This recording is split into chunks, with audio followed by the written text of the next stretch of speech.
Income tax slab के अंदर एक आम जन के मिडिल क्लास हाउस होल्ड के अंदर मनी इन हैंड बचेगा।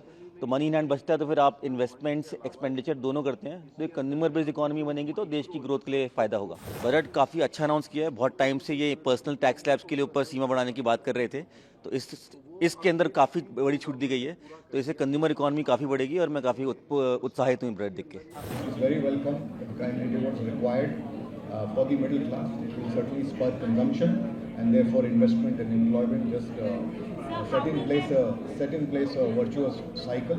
The middle class, therefore, is not been subjected to any tax because up to 12 lakhs you cover almost all the middle class.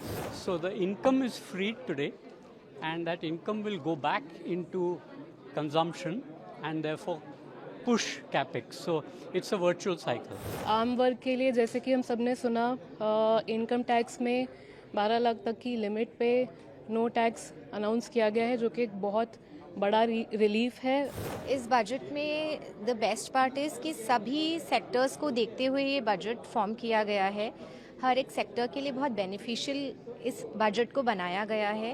Green energy के लिए जो investment के लिए जो BCD का एग्जाम्पशन दिया गया है वो मुझे बहुत अच्छा लगा, और स्पेशली जो टैक्स स्लैब रेट्स जो आई हैं स्पेशली वो सैलरीड पीपल को बहुत बेनिफिट करेगी, जिससे ओवरऑल अपनी इकोनॉमी बूस्ट ही होगी।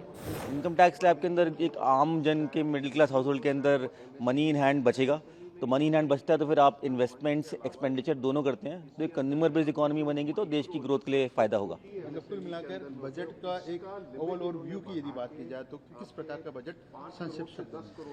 बजट काफ़ी अच्छा अनाउंस किया है। बहुत टाइम से ये पर्सनल टैक्स स्लैब्स के लिए ऊपर सीमा बढ़ाने की बात कर रहे थे, तो इसके अंदर काफ़ी बड़ी छूट दी गई है, तो इससे कंज्यूमर इकोनॉमी काफ़ी बढ़ेगी और मैं काफ़ी उत्साहित हूँ बजट देख के। Income tax, I think I already mentioned, is very welcome and what's required for the middle class. It will certainly spur consumption and therefore investment and employment. Just set in place a virtuous cycle, and I think also it will, when more consumption happens, it also adds a share of buoyancy to revenues as well.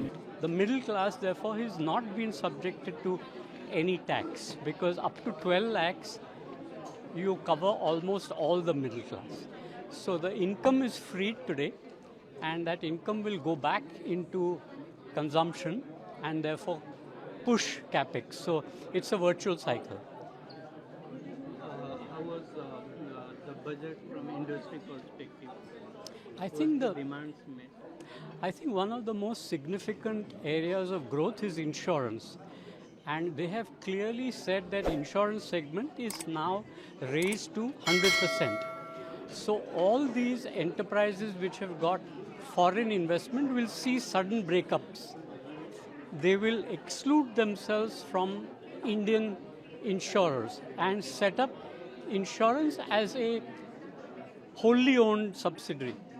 That being the case, there will be a lot of insurance which comes into India, and that's a positive movement which you see. There are many segments which are covered, like for example fisheries, horticulture, so those are all receiving benefits. On the large front, I think the fact that there is this basic giving away of tax, both in direct and indirect taxes, where about 2,000 plus crores and foregone income is 1 lakh crores in direct taxes, that will make a difference in the way the income is pushed. आम वर्ग के लिए जैसे कि हम सब ने सुना, इनकम टैक्स में 12 लाख तक की लिमिट पे नो टैक्स अनाउंस किया गया है, जो कि एक बहुत बड़ा रिलीफ है आम आदमी के लिए, स्पेशली आज के यूथ के लिए। तो ये यूथ के लिए बहुत ही मोटिवेटिंग है।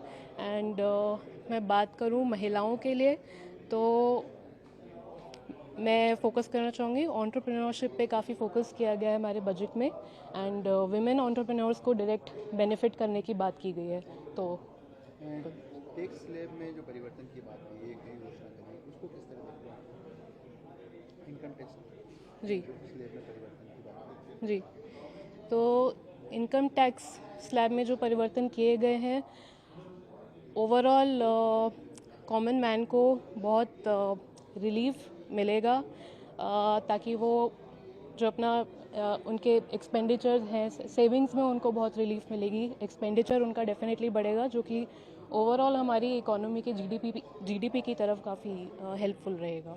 इस बजट में द बेस्ट पार्ट इज़ कि सभी सेक्टर्स को देखते हुए ये बजट फॉर्म किया गया है।